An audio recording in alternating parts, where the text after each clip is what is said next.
সহিংসতার আশঙ্কায় 4 দিন বন্ধ থাকার পর উৎপাদনে ফিরেছে আশুলিয়ার শিল্প কারখানাগুলো। নিরাপত্তার চাদরে কাজ করছেন শ্রমিকরা।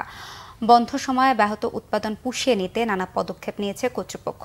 আশুলিয়া প্রতিনিধি শেফালি মিতুর রিপোর্ট। দেশজুড়ে সহিংসতার ঘটনায় নিরাপত্তার কারণে ছুটি ঘোষণা করা হয় আশুলিয়ার সব পোশাক কারখানা।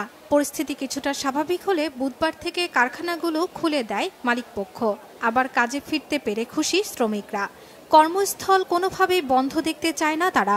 কেউ কোনো কিছু ধরে বা কোনো কিছু বলে, আইডি কার্ড দেখালে ওরা কোনো সমস্যা হয় না, ছেড়ে দেয়। ফ্যাক্টরি খুব বন্ধ থাকলে আমার ফ্যামিলির অনেক সমস্যা হয়ে যায়। বাসা ভাড়া দেওয়া, খাওয়া, স্কুল আর মাদ্রাসায় টাকা দেওয়া অনেক সমস্যা হয়। কারখানা খোলা থাকলে ভালো লাগে, বাসায় ভালো লাগে না। 4 দিনের ক্ষতি পুষিয়ে নিতে নানা পরিকল্পনা নেওয়া হয়েছে কারখানাগুলোতে। শ্রমিকরাও কাজ করছে ব্যাপক উদ্যমে। আমরা যখনই ওপেন করে দিয়েছি তারা ফ্যাক্টরিতে এসে তাদের এই যে কর্মস্থলে আসতে পারার যে আনন্দটা এবং তারা যে কাজটা তাদের যে এফিসিয়েন্সিটা আমরা নর্মাল টাইমে পেতাম তার থেকে আমরা অ্যাটলিস্ট 20% বেশি পাচ্ছি।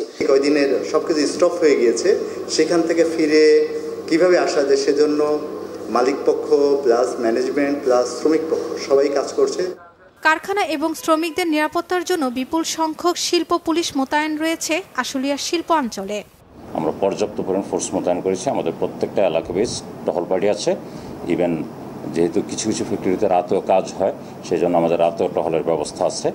কোটা সংস্কার আন্দোলন ঘিরে ব্যাপক সহিংসতার কারণে শুক্রবার মধ্যরাত থেকে কারফিউ জারি করে সরকার।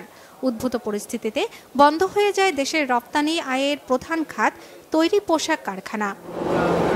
Bangla vision news desk.